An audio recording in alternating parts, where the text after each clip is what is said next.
Viewers, இன்னைக்கு நம்ம பார்க்க போறது என்ன அப்படின்னா ஒரு பழமொழி. புலிக்கு பிறந்தது பூனை ஆகுமா? அதாவது குழந்தைங்க வந்து அப்பா மாதிரி தானே இருப்பாங்க, வேற மாதிரி இருப்பாங்களா அப்படின்னு சொல்றது தான் இந்த பழமொழியோட அர்த்தம். இதுக்கான கதையை வாங்க பார்க்கலாம். ஒரு ஊர்ல ஒரு அரசர் இருக்காரு. அந்த அரசரிடம் அமைச்சராக ஒருவர் பணிபுரிந்து வருகிறார். இப்ப வேற்று நாட்டு அரசர்கள்லாம் வர்றப்போ அவங்க அந்த நாட்டு அரசருக்கு ஏதாவது பரிசு கொண்டு வருவாங்க. அப்படி ஒரு வேற்று நாட்டு அரசர் வந்து ரோஜா செடியை வந்து பரிசா கொடுக்கிறாரு. அந்த ரோஜா செடியை வாங்கின அரசர் வந்து அவரோட தோட்டத்தில் இதை நட்டு வச்சு வளர்த்துக்கிட்டே வராரு. அதில் நிறையா ரோஜா பூ வந்து பூக்க ஆரம்பிச்சிருச்சு. அப்போ அங்கே வந்து ஒரு சிறுவன் என்ன பண்ணுறான் அப்படின்னா அந்த ரோஜாவெல்லாம் பறிக்கிறான். அதை பார்த்த காவலாளிகள் வந்து ரொம்பவே கோவமாகி அரசன்ட்ட பிடிச்சி கொடுக்க போகிறாங்க அந்த பையனை பிடிச்சி இழுத்துட்டு போகிறாங்க. அவன் கையில் ஃபுல்லாக அந்த ரோஜா பூவை வந்து வச்சிருக்கான்.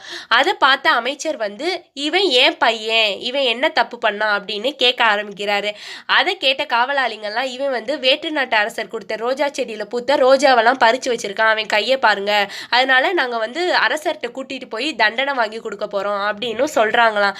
அதை கேட்ட இந்த அமைச்சர் என்ன பண்ணார்னா அவர் பையனை காப்பாற்றணும் அப்படின்னு நினச்சாரு. அதுக்கு என்ன பண்ணலாம்னு யோசிச்சுக்கிட்டே இருந்த அவரோட துண்டை கழட்டி அவனோட தலையில் போட ஆரம்பிச்சிட்டாரு. எதுக்காக இவன் துண்டு வந்து இவனோட தலையில போடுறீங்க அப்படின்னு காவலாளி கேட்டதுக்கு, வெயில் ரொம்பவே அதிகமாக இருக்கு, என் பையன் பாவம் சின்ன பையன், அதனால தான் நான் வந்து துண்டை வந்து அவன் தலையில போடுறேன் அப்படின்னு சொல்லிடுறாரு. இதை கேட்ட அந்த பையனுக்கு நம்ம அப்பா ஏதோ செய்கிறாரு அப்படின்னு தோண ஆரம்பிக்குது. அவன் கையில இருந்த ரோஜா பூவெல்லாம் அந்த துண்டோட மறைவில் உட்காந்து நல்லாவே சாப்பிட்டுட்டான். அவங்க இழுத்துட்டு போய்கிட்டே இருக்காங்க. இவன் துண்டோட மறைவில் கையில இருந்த ரோஜா பூ எல்லாத்தையும் சாப்பிட்டு முடிச்சிட்டான். அரசரும் வந்துட்டாரு. இவனை வந்து முன்னாடியும் நிற்க வச்சுட்டாங்க அரசர் முன்னாடி.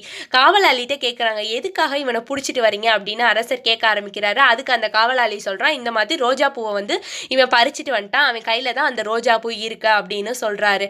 அதை கேட்ட அரசர் வந்து என்ன பண்ணுறாருன்னா, எங்கே அவன் கையில் ரோஜா பூவே இல்லையே, நீங்கள் என்ன வந்து எதுக்கு வந்து இவனை வந்து பிடிச்சிட்டு வந்தீங்க அப்படின்னு கேட்க ஆரம்பிக்கிறாரு. அவங்க எல்லாருமே அப்படியே வந்து ஒரு மாதிரி அதிர்ச்சியில் நிற்கிறப்ப அந்த அமைச்சர் வந்து நம்ம பையன் வந்து நம்ம நினச்ச அதே காரியத்தை முடிச்சிட்டான் அப்படின்னு நினைக்கிறாரு. எதுக்காக உன்னை இவங்க பிடிச்சிட்டு வந்தாங்கன்னு அரசர் அந்த பையன்கிட்ட கேட்குறப்ப, எங்கள் அப்பா மேலே உள்ள கோவத்தில் என்ன மாட்டி விடுறதுக்காக இவங்க வந்து என்னை பிடிச்சிட்டு வந்துட்டாங்க, என் மேலே தப்பான புகாரை வந்து கொடுக்குறாங்க அப்படின்னு அந்த பையன் சொல்லிட்டான். அதை கேட்ட அரசர் வந்து அந்த பையனை விட்டுட்டாரு. இதை கேட்ட அமைச்சரும் அந்த பையனும் ரொம்பவே சந்தோஷமாயி அவங்க 2 பேரும் நம்ம ஏமாத்திட்டோம் அப்படின்னு சந்தோஷமாக சிரிச்சுக்கிட்டே போயிட்டாங்க. இது மாதிரி தான் நம்ம வாழ்க்கையில் நடக்கிற எல்லா சுச்சுவேஷனையும் நம்மளுக்கு சாதகமாக அமைச்சிக்கிறதுக்கு நம்ம சில தடவை நம்ம மூளையை பயன்படுத்தணும். இந்த கதை உங்களுக்கு பிடிச்சிருந்தா நம்ம சேனலுக்கு லைக் பண்ணிவிட்டு சப்ஸ்கிரைப் பண்ணிங்க. மறக்காமல் அந்த பெல் ஐக்கானை அழுத்திங்க. இதே மாதிரி சூப்பரான கதையோட உங்களை வந்து சந்திக்கும் வரை பாய் ஃப்ரம் ஸ்மைலி குரோமாலி. தேங்க்ஸ் ஃபார் வாட்சிங்.